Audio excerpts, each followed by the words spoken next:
Welcome everybody. Just a short introduction.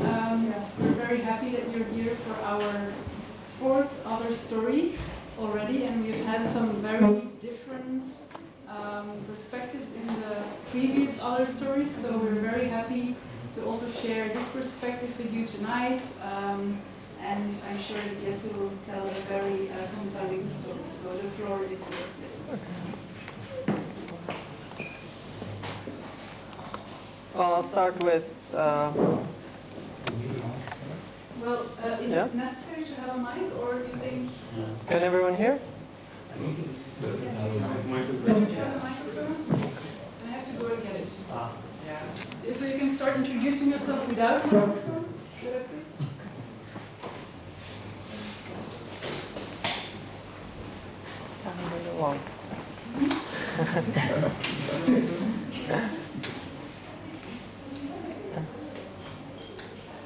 Sorry guys, I'm going to make you wait. We can perfectly hear you in the front row. Everyone in the back can also hear? There is an empty row in the front of your back.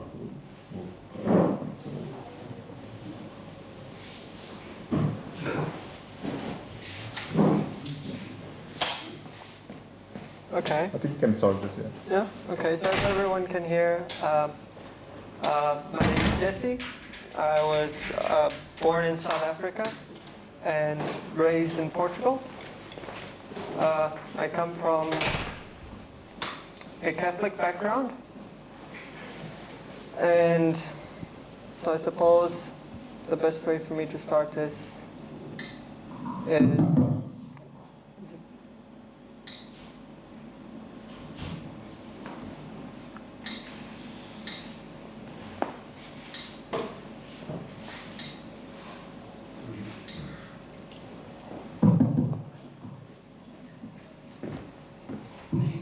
hello, this is working?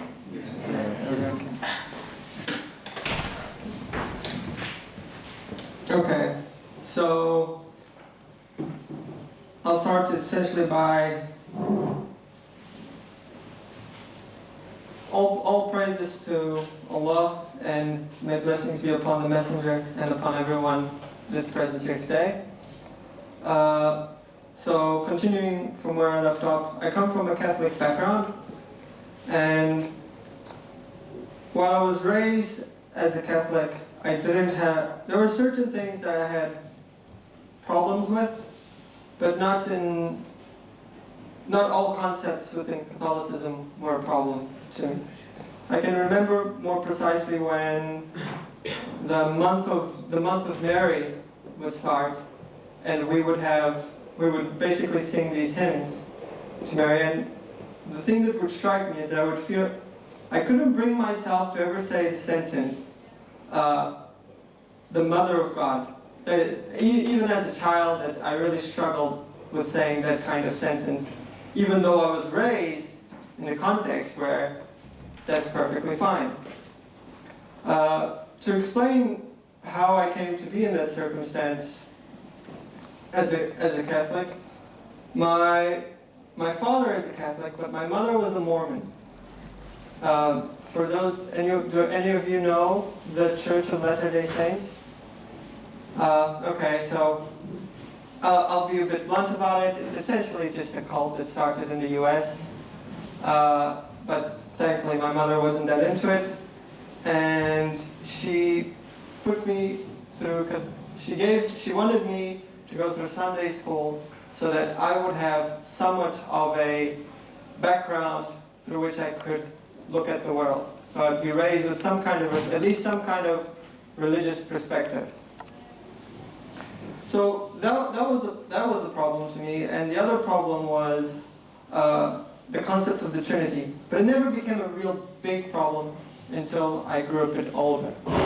So now I'm going to shift gears a little bit and go into what my first contact with Islam was. So if you come from Portugal, you know about the invasion of the Moors into the Iberic Peninsula. And so in the process of learning about this piece of history, we're taught some of the fundamentals about Islam. and it was essentially the 5 pillars, so the Shahada, the prayer, fasting, zakat, and the Hajj. And I remember when my teacher was presenting the Hajj, it was, you should do this pilgrimage once in a lifetime if you have the means to do so. And to me, that if you have the means to do so was something pretty fascinating. It's like, there's a condition to which you have to act out this religious obligation. That to me was something that became surprising. And I go home and I tell my parents about how all the things I learned, and that was a custom of mine of going home and telling my parents what I learned for the day. And my dad jokingly says, oh, look at him, he seems so excited, he's probably going to be a Muslim one day. But that was as a joke. Little did my dad know that that was a little bit of a premonition for what would happen later in life. So when time passes by, it didn't become a big deal. I just forgot about it. It was something that I learned. It was nice in school. But then I'm introduced to philosophy in 10th grade. And this starts a little bit of the questioning process. So I start to dig deeper into, like, what is it that I believe? Why do I believe this? At the same time, I remain as a Catholic because that was the working model I had for how the world functions. And when you don't have another model, you don't just throw out what you have. You keep what you have and you see what you can make of it. So I was a Catholic, but not, wasn't a confident Catholic, you would say. And not long after, I'm introduced to the internet. Yes, I was introduced quite late. And I meet this Pakistani girl for the first time. She's from Birmingham. And eventually the topic of religion comes up. And she seemed rather confident in her religion when I wasn't. And so that injected in me a particular curiosity. It's like, what is it that gives you this confidence? And she sends me some videos from Ahmed Didat and Zakir Naik and these other known figures. And I was like, okay, that's nice and all, but, it's just interesting. And so, but I wanted to figure out more about what is it that was making her confident. So I decide, as a student, as someone who has somewhat limited access to the internet, and I wasn't going to really read the Quran at home, so I go to the town library where I can get access to a computer, and I start reading the Quran. And in the process that I'm reading the Quran, in the second chapter, in Surah Al-Baqarah, I'm struck with a feeling that I didn't particularly know how to describe, and it took me some time to find in my collection of memories the last time that I had this particular feeling. This feeling that I could compare it to with was my first ever memory as a conscious being. And I mean this like I didn't have my memory of being conscious wasn't segmented. It started quite abruptly. And I remember I was 3 years old, you wake up to the world, and I have some blue Mickey Mouse blankets and curtains matching, and I'm walking through this room, and everything it's familiar. The sensation of familiarity is there, but I have no memory to which to attach any of it. And I see my mother, and I know that this lady she's safe, she's welcoming, I know her name, I know how to articulate words, but I have no memory of where any of this comes from. And this is the sensation that I'm struck with when I was reading Surah Al-Baqarah. I was like, these basic beliefs that seem to be incorporated into the Quran, they resonate in a way that I recognize this, as in, okay, belief in one God, I need to do good things. This all seems very reasonable. and I recognize them as reasonable, but I have no memory of where the heck this comes from. It's just there. So what happens is, this triggers in me, not just for Islam, an intrigue in the whole proposition of religion itself. Like, maybe there is more to this. Maybe what the problems I had with Catholicism are resolvable, and maybe I can look into other religions and see that things might work in a more reasonable way. Now, the issue I had after that was, well, there are a heckload of religions in the world. How am I going to study all of this? This seems like an insurmountable problem. Well, I could make use of the tool that I had already learned, which was philosophy. Maybe I can figure out, if there is a God, what kind of properties must he have, or at least not have, that would make his existence something plausible. So that I don't go, because then I could remove every religion that didn't, like, if it doesn't fit this definition of God, then it's not worth my time. I'm not going to go study something that I know is false right from the beginning. This happened, so essentially, some of the conclusions that you come to is that, well, if he is at least the creator of space and time, then he's clearly not in space and not in time. So every religion that has a God in space and in time, even if it's a pantheon of gods, then I'm not going to waste my time on that. I didn't waste my time on Greek mythology or Norse mythology because it seemed false on the face of it. Now, you could make some arguments for archetypes and so on, but it's all too metaphysical. You can just make the whole religion into a set of metaphors. And so I thought, okay, I'm not going to waste my time on that. So it led me to allow me to filter down to a small list of religions. So the Abrahamic religions were there. This monotheist strain within Hinduism was still there. Taoism, even though it's mainly a philosophy, you can still interpret the Tao as some kind, even though it's a way, you can still, there is a hint of monotheism behind it, and I thought, okay, these things are worth keeping. Zoroastrianism also, but Zoroastrian was a dualist religion, also closely tied to the Abrahamic religions. Okay, I'm going to study this, and this is going to help me figure out if there's anything plausible here. So I ended up coming across this Islamic proposition which seemed reasonable to me, which was these are a subset, but not all. All these religions are essentially the same religion, but just revealed at different times. So you can see this as somewhat of a continuation, where some of these are branches that go off. People modify it over time. And I thought, okay, that sounds like somewhat of a reasonable proposition. So Zoroastrianism, I saw it essentially as a kind of dualist degenerate of monotheism, where essentially you have this idea of Satan, but because you struggle with the idea of the problem of evil, you move them up and you just go, there's a good God, there's a bad God, the good one will win, that's it. And so I just go, okay, this seems to, even though it has roots in monotheism, I'm not going to spend any more time in that. Then afterwards, the issues that I ran in with Hinduism, Judaism, and Christianity were not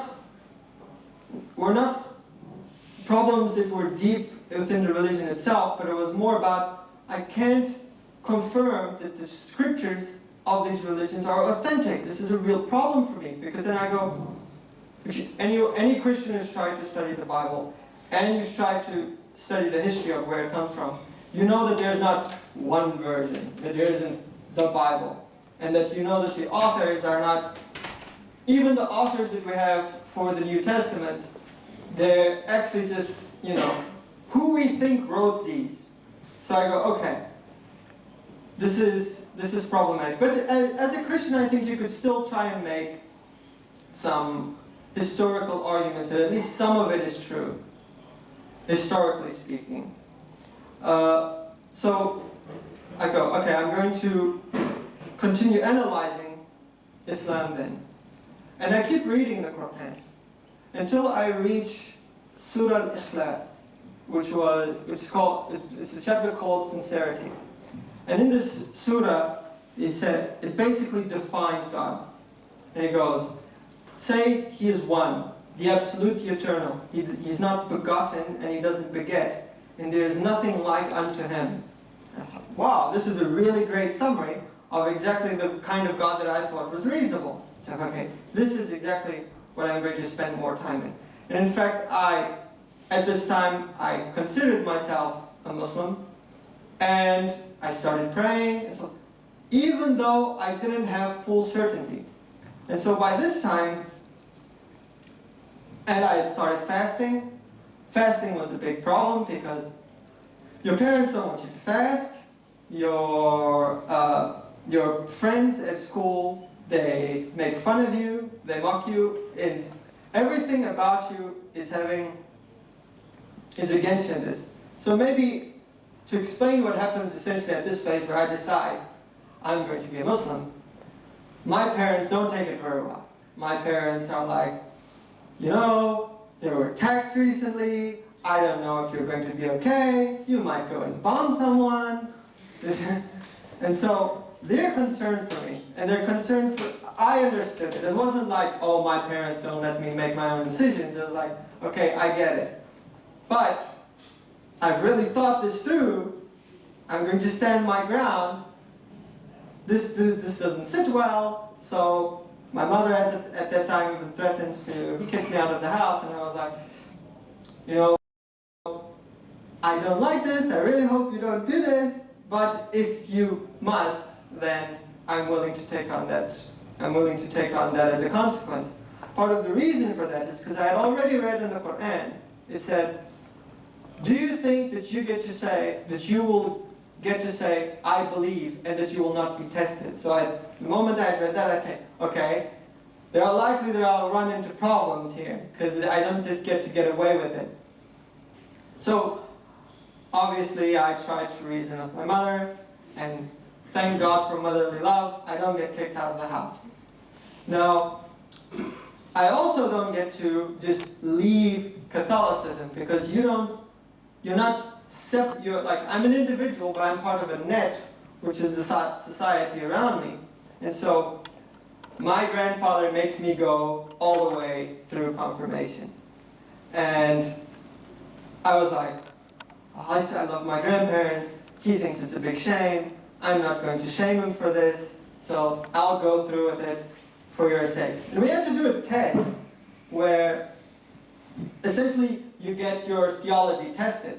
And so you have to write down, what do you think of God, what do you think of Mary, what do you think of Jesus? And I do this test. And I think, as you can guess, I run into a bit of problems. So I get called by the priest, and he calls me, you're going to have to explain yourself, what's going on here. And so I ask him the questions that are bothering me, and I particularly asked him about the Trinity, because I couldn't make sense of it. And he goes, well, this is just a divine mystery. And he sends me off to then recite some Hail Marys. I was like, I respect you, but this isn't enough for me. So I go through that, and essentially what I'm also saying here is I never hated my parents for trying to give me a foundation, and none of it was ever with this. I wasn't a rebel without a cause. I didn't even want to be a rebel. I just wanted to figure out what the hell I'm doing here as a person in this world. So the problem doesn't last for very long, because then I have to go to university, and this enters a new phase. And I wasn't that far, I was 100 kilometers away, but I grew up a poor kid.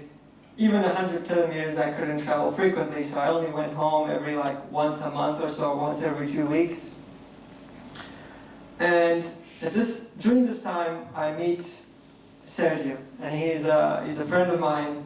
That he he wasn't like me. He essentially was like, yeah, this Catholicism thing. I read the works of Jean-Paul Sartre. I'm an atheist. This is behind me. I've grown beyond that. And we get to have discussions for a year. And I remember telling him that I'm not certain of this religion. But I was explaining why I'd already started praying. It's like, dude, I can die tomorrow, so I've already started working on my stuff. So it was this, I know that it was funny because there's this intention of, it's a little bit of Descartes' wager. It's like, if I die now, if I'm wrong, no biggie. If I'm right, I've already been working for it, it's okay. But we end up having a lot of discussions back and forth about Islam, and it wasn't like I was assuming that I was right in the discussion. I assumed that the whole discussion was us working together to figure out what's true. I don't want to spend my life in a religion where I'm making some fundamental mistake. So that's how we had the discussion. And at some point, Sergio is, okay, we've had this theological discussion, God's existence, that's fine and all, but I'm comfortable the way I am. So before summer holiday, I just go, here, take the Quran, you do your business. If you have questions, ask me. And that leads into the second year of university. And this time that year is not a good year for me, because what happens is the Pakistani girl that we had spoken about, as a stupid 15-year-old kid I developed somewhat of a relationship with her. And yeah, as a Muslim, I should have known better to be like, okay, this should not have lasted, but yeah, I was a coward. I didn't stand for, not that I was a coward, I was a hypocrite, because I knew what was the right thing to do, but I couldn't bring myself to do it. So, but by God's grace, God ends the relationship for me. But that's not an easy pill to swallow. So, I go into a deep depression. It's really like, I wake up every day with, why have I been summoned into being once more? It's really terrible. And during this time, you would think that someone who had already tried to think as best as he could through the religion, and that he had argued with someone else, and not only that the friend that he was discussing with around this time also takes his shahada, so he also becomes a Muslim. But depression is a funny thing, and I never considered myself not a Muslim, but you doubt everything that is the foundation of how you thought the world works. And so, during this time, I consider atheism, but not just any kind of atheism, not the sissy kind of, like full-on nihilistic, there is no meaning in the world kind of atheism that you would consider. And so, at this point, when you're contemplating thoughts like suicide, and you know that suicide is irreversible, then you think about, okay, I'll delay this, let's see if I can figure out if there is anything else to this. And so I tried to work on my theology, and I really wanted to make the connection between the existence of God and the religion, because it's not enough to just show that God exists. Like, you have to make the connection with a particular religion itself. And so it took me a while, but I go from atheism, I'm able to start up an argument that at least deism would seem reasonable, and then the final step was return to theism. And that took me not a very long time. It was between, I think, October of the second year, the first semester, things are not very good, and then soon after, around, I think, March of next year, I'm returning back to a state that's fine.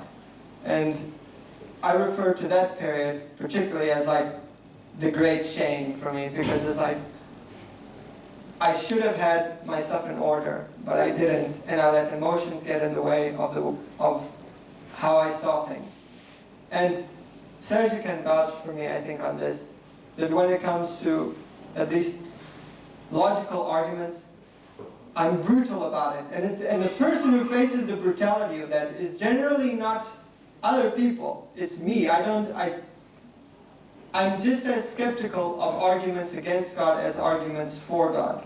And there are Facebook groups that will tell you that I spend quite a bit of time breaking arguments for God. Just going like, no, this doesn't work. I'm not content with this. You can do better. So from here on, soon after, I meet the person who is going to, alhamdulillah, be my future wife. And at that time, just talking, I'm not going to make the same mistake, so it's fine. And then around Ramadan, I decide to make use of the Laylatul Qadr. I'm going to take the last 10 nights, I'm going to pray every night, and supplicate to God, like, please grant me someone with at least these attributes, because I'm a Muslim in Portugal. As you know, there are not a lot of Muslim ladies in Portugal. So it's like, you basically need divine intervention. That's a joke, because I don't think that the world runs as a machine and God just sometimes comes and makes a little change. That's not how I perceive the world. But yeah, I meet her, then I spend some time, we basically just, once I thought, okay, she's fine, I proposed to her, look, I will go to Morocco as soon as possible, and I'll ask your father and your parents. Do note that requesting the permission of the parents is not obligatory. It's not like her parents go, hey, no, you can't marry him, go away. It's about manners and it's about advice. And so it is reasonable for her to want at least the opinion of her parents to think of if I'm qualified as a good husband. So we go through that, we get engaged, and after we get engaged, I go to Turkey with Sergio. And we go there because I wanted to be able to go explore a country that was different, and while Turkey was the most different country that I could go to, that was still within the Erasmus program. So we go there, and I meet some very interesting people. One person from the Czech Republic, Karel. He's an atheist. It's hard for me to know what he is now because he's such a hard person to keep track of. He doesn't care about emails, he doesn't care about phone numbers, nothing. So, but he is a very interesting person to talk to while there. And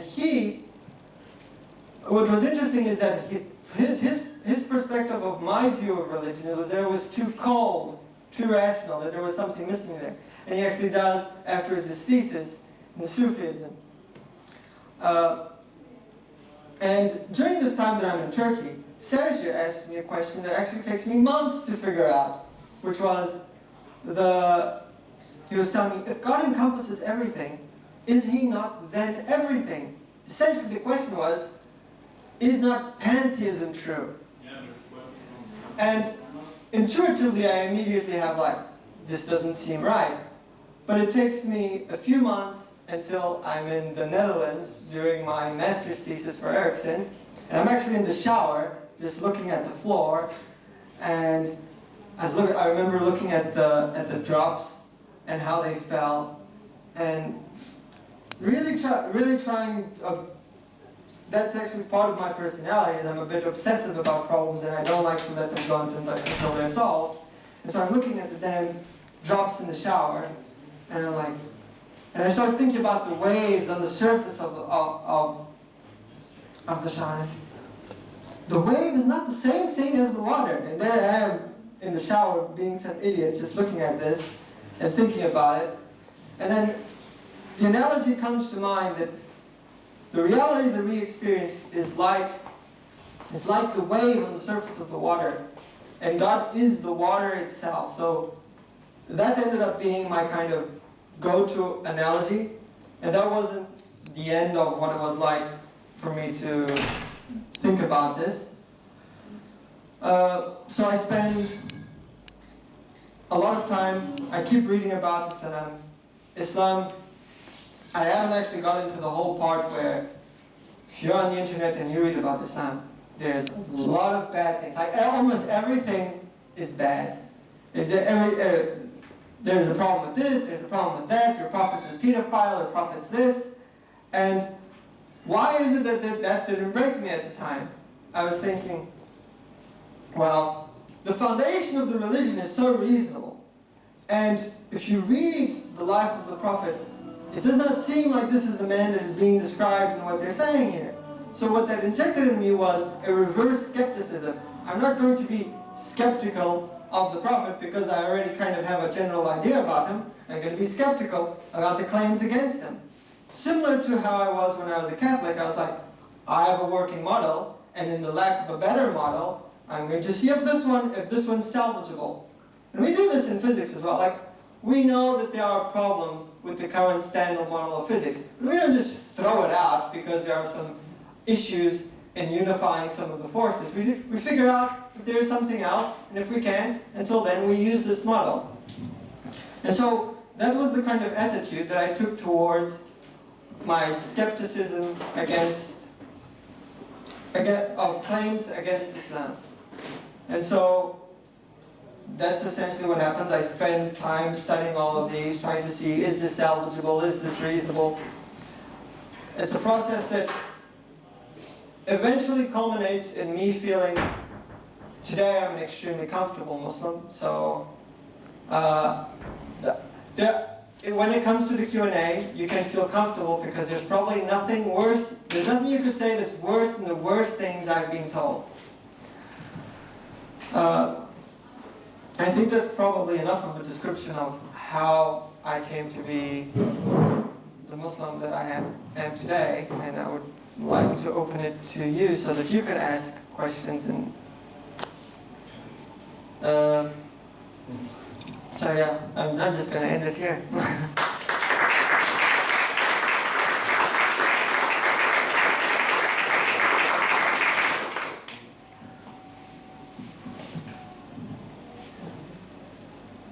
Does anyone need a mic?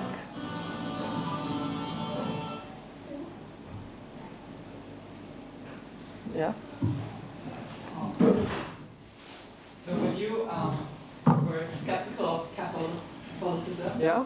why did you think that you have to, why do you think that there must be a true religion out there and I must find it, therefore I will rank it? That's very interesting. That's a very good question. It's not that there must be a new religion, but it's like you're a being who lives in the world and you need to act. And you need a set of principles to act in the world. And now then you have a few options available to you. It's like, are these set of principles real in the sense that they are not just a collection of principles that man enforces on others? So essentially then, if all religion is false and I cannot find some kind of external arbiter, right? Then it's essentially, we agree on a set of principles, but we know some people are going to disagree with us. So then we just go, okay, if there are more of us, then we get to define what the principles are. And so I obviously prefer that the principles be arbitrated in a kind of, not human independent way, because fundamentally they're principles for human behavior, but that we can argue with in a way that is more objective and not just about what values we want. So that it's not about what we want. Do you understand? It's not that it had to be the case. It was just that it seemed preferable and a worthy pursuit to go after. Just to find out if it's false. If it's true, good. If it was false, then oh well, too bad. Yeah? About Descartes' rate, don't you think that maybe, you say that in case the end comes and there is a God and there is afterlife, then you have prepared, and if there isn't, you don't lose anything. Yeah. But don't you think you're actually losing during life? You're kind of sacrificing time, and I would even argue some pleasures because of your. Sorry. Actually, this I might seem. Yeah, like, that's okay. Yeah. No, I'm just curious, and so yeah. I don't know. Like I feel, I feel I wouldn't be comfortable being a Muslim or any of the current religions. Yeah. Do you like think everyone should become a Muslim, or would you advise it, or do you think it's like the best way or the best ideology to have? Okay, I'll try and break that question into two things. I don't know. First question is, do I think that everyone is going to become a Muslim? So that question, or do I think that it should be? We should. Or, Like, would you advise? do obviously I advise it like. Yes, and I can even tell. Look, there's a narration that the Prophet said, religion is but sincere advice. So it is not just that I advise a religion; it's that the religion itself is advice for you. Now, do I think that this should be forced or imposed on everyone? No, and it's a Quranic principle. La ikraha fi din. There is no compulsion. And grammatically, the fact that it's ikra'a and not and it's not marfu', that means that this sentence grammatically, when it said, if there is no exception after it, there is no exception. It's not like generally there is no compulsion in religion, but sometimes you can have it. No, the Quran is explicit that there is no other condition in which you can enforce religion on people. Yeah? What about the futuhat, when they can force to become Muslims? You're not actually forced to become Muslim. You're given an option that do you become Muslim or do you pay jizya, which is essentially, do you become a refugee or immigrant kind of status person within an Islamic state. That's what. But that doesn't mean that you actually get to tell them you gotta become Muslim. And honestly, I'll tell you, if I wish I had the choice that I would just get to pay jizya in Belgium and everybody would leave me alone, it would just be preferable to me. It's not like that's a horrible circumstance to be in. If you have the freedom, why wouldn't you? And the jizya is also paid less than zakat. Muslims would pay more tax than non-Muslims. But yeah, so I'm sorry that I couldn't be like, Muslims are always nice. It's not the case. But in Islamic history, there are situations where the values of Islam shine forth like a beaming light, and there are situations where Muslims fall so short and it's so disappointing what they did. There's a necessary segregation between Muslims and Islam. And I'm very grateful that I had the circumstance of knowing Islam before knowing Muslims, because there are a lot of people who the reverse happens.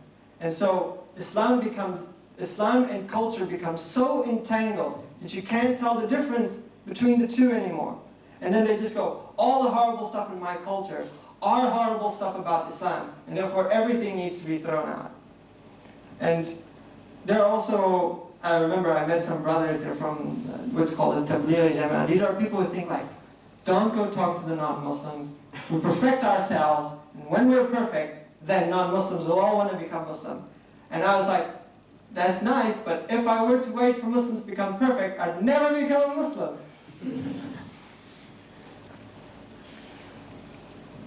Yeah? Thank you.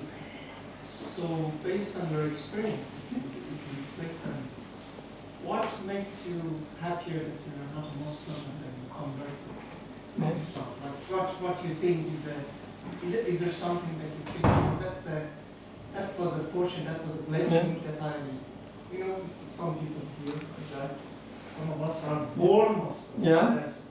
Yeah. We become Muslim not that much by choice. And I understand that Islam is about accepting it. Yeah.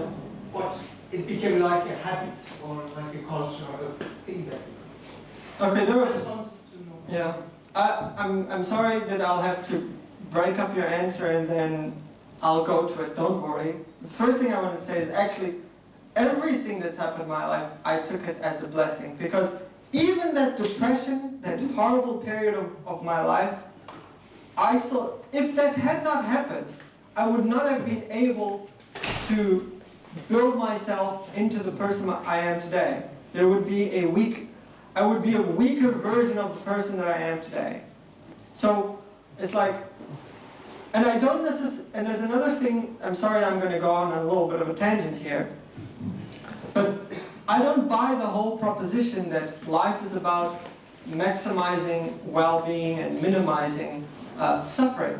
And the biggest example for me of this is when I consider two lives. These are hypothetical lives.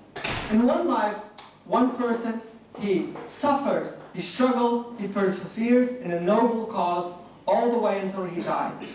In the other one, he is laid on a bed, his pleasure centers of the brain are activated regularly so that his sense of well-being, and he's put it into a virtual world, is maximized. So let's say we maximize his sense of well-being. The other person lived, by all means, a life full of suffering. And yet the first life, at least for me intuitively, is a better life. I would rather go through that suffering in a noble cause than have a life of maximized well-being. And then, to go back to your original question, which was what do I prefer about the fact that I was a non-Muslim and then I get to become a Muslim? There were a few things that became clear to me that are probably harder if you're already born a Muslim. One of them was the understanding of what the word kafir means in the Quran. Because there came a day for me where I knew if from this day on I don't become a Muslim, I am a kafir. And this is not something anyone else can know. Only you know, because I knew that all my excuses were ridiculous.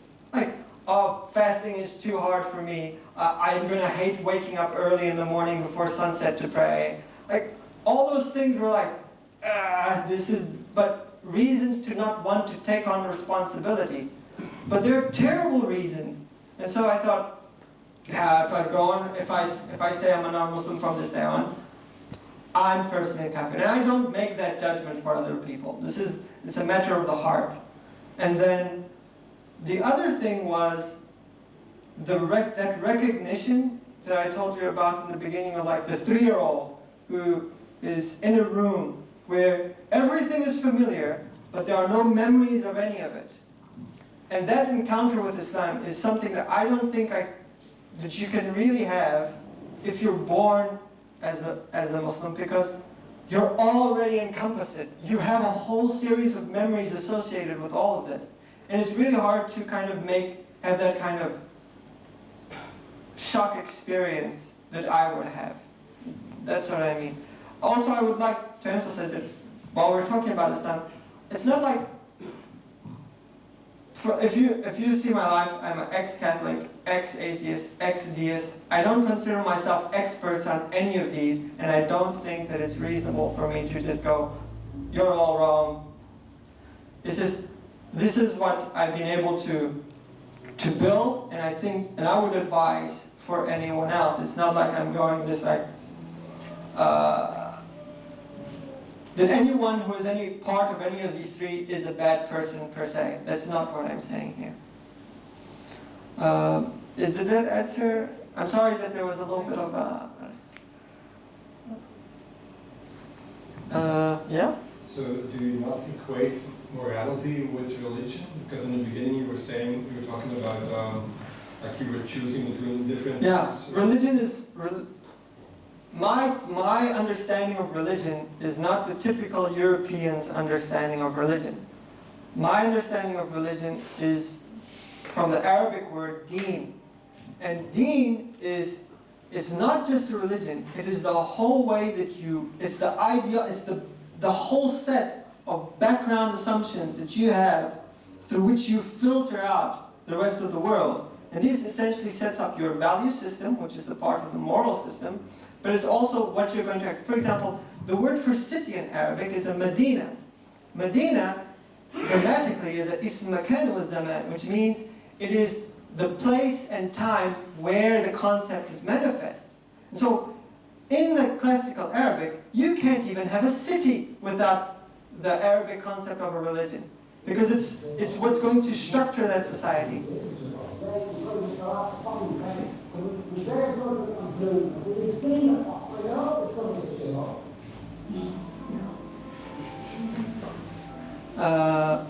Is there any other question? Yeah? Yeah, I just wonder, like, you went through the stuff with your parents and your environment, but I just wonder, like, how did you deal with all the things, like, because they were against your choices? Yeah. Like, what kept you going? Like, I know you had, like, faith and, like, okay, this would be a trial or a test of Allah and stuff, but, like, did it affect your way of seeing religion? Like, weren't you in a dilemma of, like, oh my God, am I going to lose my family over my decision that gives peace to my soul? Or wasn't it like... I would like to say that I thought that through, but I hadn't. Yeah, to me, all that really mattered is what do I consider true, and if I have to go down on that hill, that's what would have to be the case. And it was painful. It's not like here's the thing. Like, I love my parents deeply. I really do. And the idea of seeing them sad because of a decision that I made was painful. It wasn't easy. But it's like, what do I give up? Do I really give up the truth? I'm not even going to use the word capital T, truth, here. Do I really give up everything that because then I would be a shell of a person. The person in me and the person outside would not be the same. And this is not some kind of just, like, it's not about identity. Because your religion is not just an identity that you take on. It's a practical identity. So it means that this is the way that you function. And this means that the way that I thought I had to function and the way that I would have to function are totally different. And then there was it would be the living as a hypocrite, there would be a problem for me. And then how dare I ask anyone I could never be the kind of person who was like, for me to change, I have to wait for society to change. And then when society has changed, I'll just join the crowd. Like, I didn't think that that's how it would work. So if I want things to change, I need to be that change. And I took a lot of inspiration from the stories of the prophets. Like, Abraham was in a similar situation. He loved his father dearly and still had to, be like, Father, things aren't right. And so I always tried to, even when my mother would yell at me about it, you don't yell back at your mother. You take it. I know that society has changed a bit, but take me like a man was the kind of thing that came to mind. Is you just deal with it and be as respectful as you can, and hope. And it pays off. After time, 5 years, my parents understood that it wasn't a phase. It is something that I actually stood for. The biggest problem I had when I became a Muslim is that I wasn't a worse person before I was a Muslim. Because then I could go, look at all the ways that it made me better. But in the eyes of my mother, it was like, it's just Jesse being Jesse. I didn't really drink alcohol before being a Muslim. I didn't really go around doing anything. Like, my parents would try and go out, have fun with your friends. And I was like, that's not me. Yeah? As a converted European Muslim, how do you look at the debates on European Islam? Yeah, I have the pleasure of feeling like an immigrant in my own home.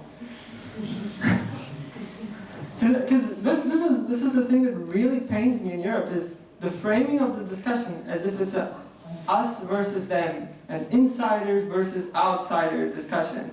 That they are coming in here and they are making changes. It's like, dude, I didn't really want to just come here and make changes. It's just, I just want to live my life. And I took it very, Europe has not been Christian always.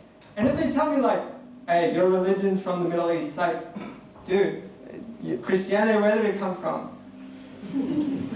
So it's like, to me it makes me really uncomfortable because I just want open discussion. I don't think that there's anything wrong. And I'm not going to sit here and condemn everything that every Muslim has ever done because, well, it's not my duty to, like, if there's some crazy dude who goes and commits a murder, we don't have to go, you're human, do you condemn what your fellow human did? It's like, and if you're not satisfied with that answer, there's a website, muslimscondemn.com, you can see everything that Muslims condemn. So you can even just go, do Muslims condemn this? Yeah. So, but because there's a whole debate on a European Islam, Yeah. how do you look at that? The concept of a European Islam. Yes. Oh, I think there's no problem with the concept of a European Islam. Let me clarify that because I don't want to be like I mentioned, there's a difference between Islam and culture. But Islam doesn't exist without culture. It's like Islam by itself is like the concept of chair, right? But the concept is not a chair itself. You need to make one, and it's going to have all its fancy little decorations, and its decorations are going to be dependent on the people that you're in, the environment that you have. And so there's a Moroccan Islam, there's a Malaysian Islam, there's a Turkish Islam. The principles are the same, but there are going to be slight variations between all these places. And it doesn't just happen through space, it happens through time. The biggest misunderstanding I've ever seen with regards to Islam is this idea that because it's from God, therefore all the laws are static. That's not the case at all. There are some things that are static, like prayer is static, Ramadan is static. But for example, one of them is like marriage age. Marriage age is about, the Quran mentions when someone is of marriageable age. That depends from culture to culture. It's not going to be, people don't develop the same in every place. So, and we know this because if it wasn't like this, we wouldn't have different ages for different European countries and different ages for different American states. We know that these things vary from place to place. What matters is that the principles remain the same. And this idea of an Islam that is consistent with Islamic principles, but embedded in European culture, I don't see a problem with that. And I don't think I don't think culture is just food. Like, culture is a lot more than it's how you dress. It's the things that you consider like offensive signs. Like, we pull the finger in Europe, they do other gestures in Morocco and in Turkey. The meaning is the same, and it's usually the principles deal more with meaning than they do with just the outwardly aspect. And so, I agree with you. I think that the idea of a European Islam is viable.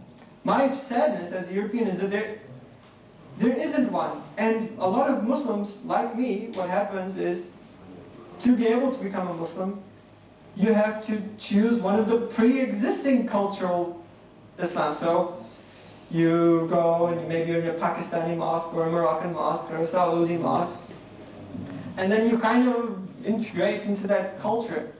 But then there's that little confusion. How much of it is the culture and how much of it is Islam? And we're still building. Oh, I'm being a bit unfair here.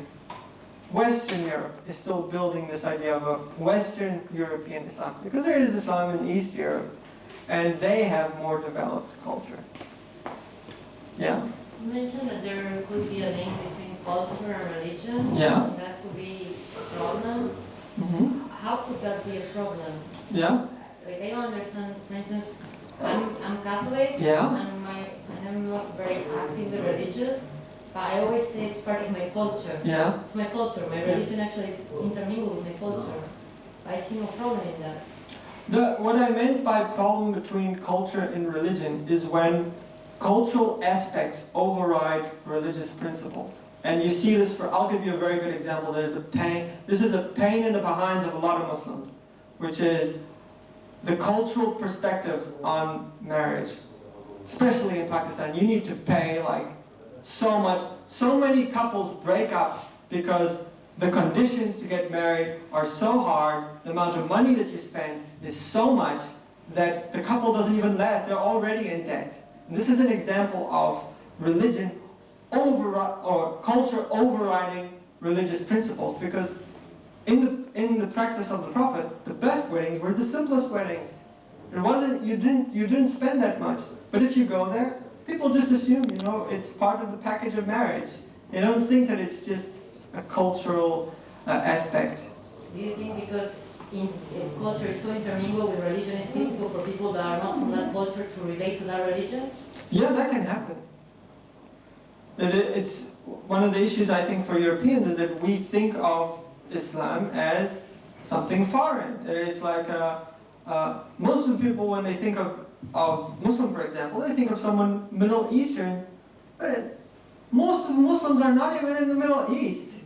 They're in Indonesia and Malaysia, but they're not what we picture. And so it becomes something foreign to us. In Portugal, we have a lot of like Moroccans and Portuguese have culture which is so close. Like a lot of the sayings that they use are exactly the same. Like we use graças a Deus, which is, alhamdulillah. It's exactly the same. Or se Deus quiser, which is a more Portuguese version of another word that we have, which is Oxalá, which comes from Insha'Allah, which is if God wills.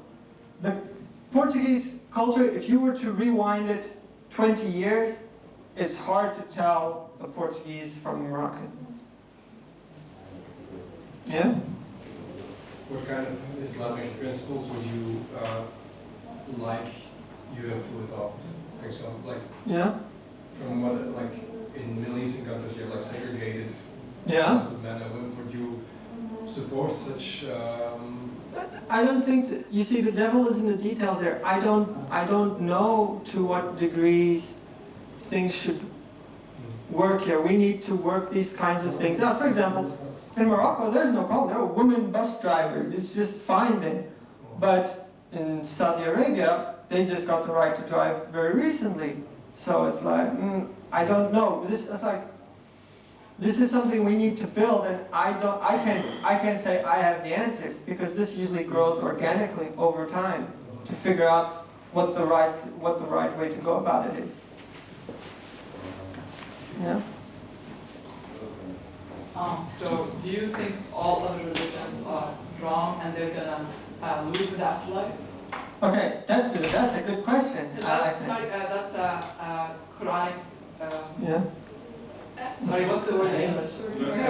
Verse, yeah. Yeah. So I don't know if you. There are actually different verses. I'll give you the context of each one of them. So one of them is, if someone chooses for himself a religion other than Islam, that it will not be accepted for him. This is what the Quran says that. I'm not denying that. But it also says, the Jews and the Christians and the Sabians, they will have their reward with God. This is also said. And the Muslim jurists assumed that almost every culture they met afterwards were Ahlul Kitab. When they went to India, they treated the Hindus as Ahlul Kitab as well. They extended the umbrella to them. And the reason for this is because this is the first hadith in Bukhari, which is, Kul a'mal binniyat. Every action is by intention.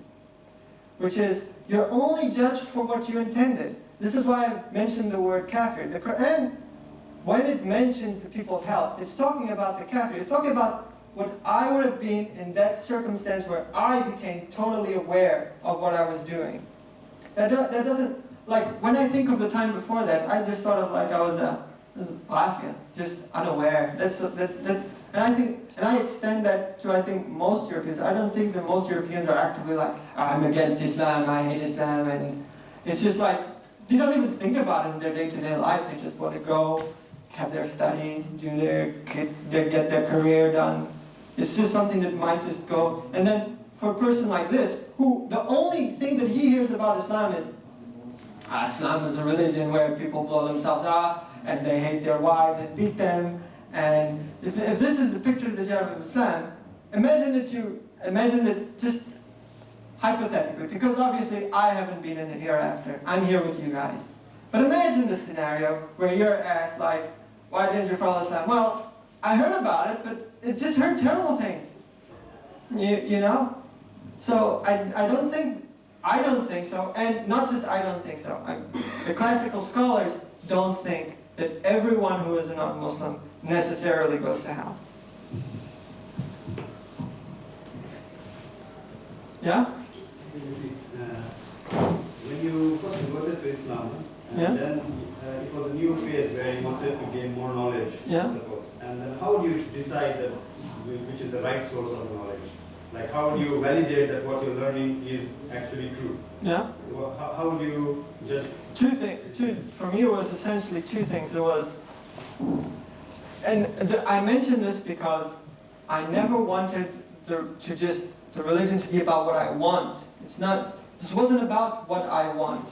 Because it's about, am I seeking what's true or not? And so the main thing to me is, are the sources coherent? So for example, I will analyze multiple people, what they say. I'll have my understanding of the Quran, as flawed as it may be, and I'll read the commentaries of other scholars, what did they say, and also try and take advantage as much as I can and learn from. I try to take what other people also consider valid sources. You see, this is what you do when, for example, you're trying to figure out, imagine you're in an academic environment.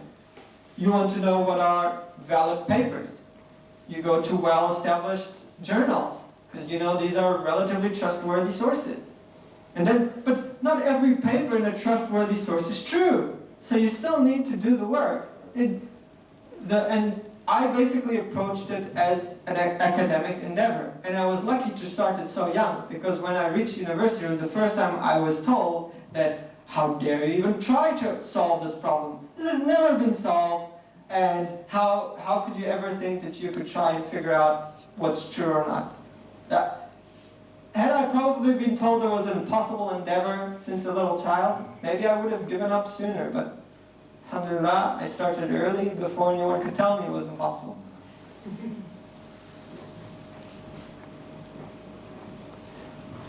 Is it, I have one last question. yeah? At some point you said that Islam was not about identity. Yeah. Is it about meaning? It's about, here, I'm going to put it this way. So, and I generally like to take the words back to the Arabic grammar, because it's quite useful.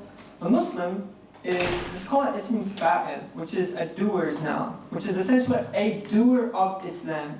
And Islam means he who submits to the will of God. So you're actively trying to submit to the will of God. And usually I get trapped into defining what do I mean by God and going into all the theological details. I've really tried to avoid this evening, but essentially that's it, that you try to submit to God. So it's a functional thing. It's about how you act. It's not just about I'm a Muslim and that's it. And I need to probably add another caveat, which is there's this aspect of Muslim as the doer of Islam, or one who is submitting to Islam, which may extend beyond just people who call themselves Islam. They find themselves pragmatically doing that. Now there's also the other flip coin of it, which is Islam as a religion has existed for 1,400 years. There have been a lot of court issues, and so there are legal definitions of what is a Muslim and what is a kafir. And non-Muslim was generally legally referred to as a kafir, even though a non-Muslim may not be a kafir in his heart. For legal intents, Muslims treated him as, yeah, he's a kafir, legally speaking. So I just wanted to make sure that you understand Muslim is a term that may be used differently in different circumstances. Yeah? I have one last question. I'm from Iraq, and I studied Islam, and I was born a Muslim, but I'm not a Muslim anymore. Yeah? So I would like to say that the reason it's kind of the same as your story with Catholicism. Yeah? I noticed some contradictions or things that I wouldn't understand, and I would say like one of the things I remember right now is God. Everything is already written down but God gives you the choice to follow Islam or not. If you want, I can go to indeed. I'm a compatibilist, so if you want outside of the discussion, we can deal with the whole qadar free will issue if you want. And then actually I have done like lots more questions, so yeah, alright. Yeah? Later we can do it, yeah. Okay. Yeah? My question has a little political background. Yeah. Being a Muslim, how do you see your future towards the discrimination towards Muslims? Yeah. Because they directly said, oh, Islam is not the religion of peace, it's the religion of terror. It's not like towards women, you don't respect at all to women.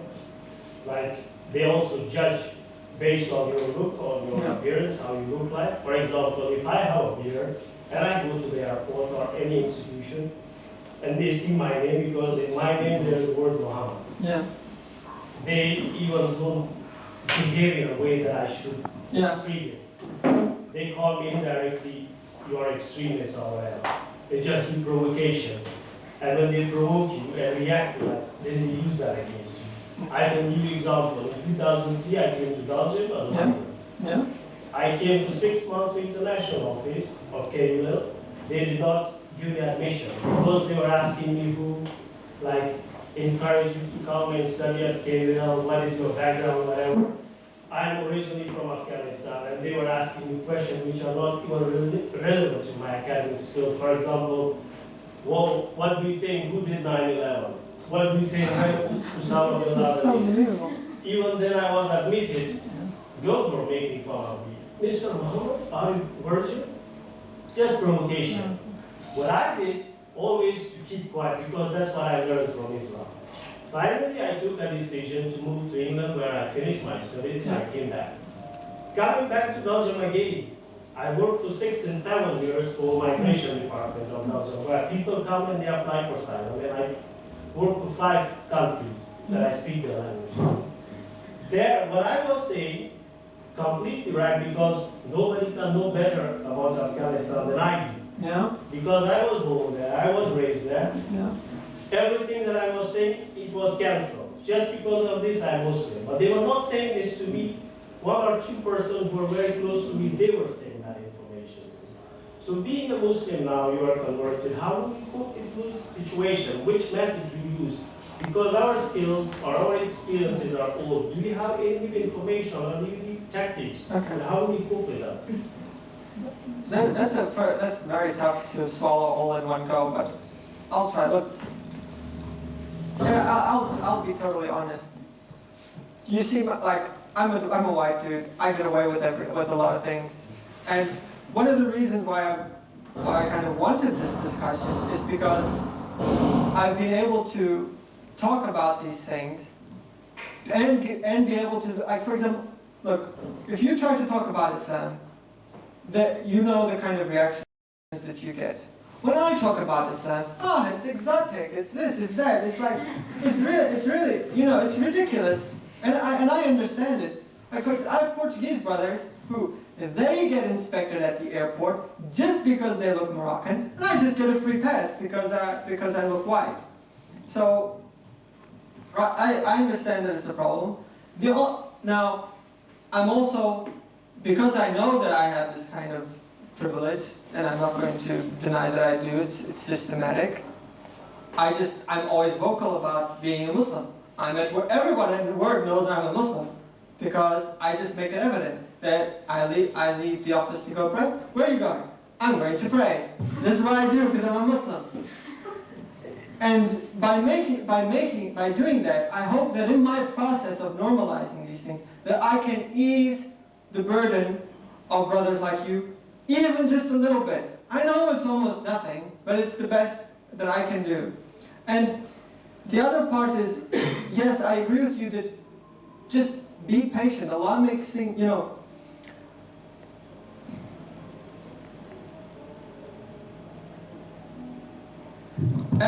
with difficulty comes ease, is what the Quran, and it emphasizes that with difficulty comes ease. And I can promise you that this is true, because I've gone through through phases of, I'm white, but I'm not, how should I say, that doesn't make me immune to the trials of Allah. And so, with every time that I faced real hardships, Allah has always made it easier. And perseverance is key. And then, remember I said that a life of perseverance and struggle until the day you die is better than one of well-being. Nothing in the Quran promises you utopia. It never promises you that life is going to be easy. It never tells you that, oh, if you just follow Islam, suddenly everything in the world will become fine. It says, and we created life and death to test who is best in character. That's what the Quran says. So, you can either decide to look at it as the struggles that they are, and maybe be like, yeah, the circumstance sucks, or take it as a chance that Allah has given you to show the great character that you have. And this is the way that I try to approach it. Is Allah gives you a difficulty, I have the option to just give up or persevere. And the reason I take the perseverance is because I'm too ashamed I would be ashamed to present myself before God and having done that. Yeah? Any other? Thank you for not asking any of the technical questions, because we don't have a board here. But yeah. Any of you can approach, if you're too shy to ask here, approach me outside of it. I'm not a boogeyman.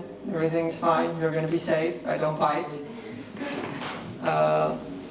And don't worry. I won't give you some politically correct version of Islam. I'll just say things to the best of how I know that they are. And there are other Muslim brothers here. If I say anything wrong, they can kick me in the behind and tell me, you lied. Okay. So, yeah. I guess we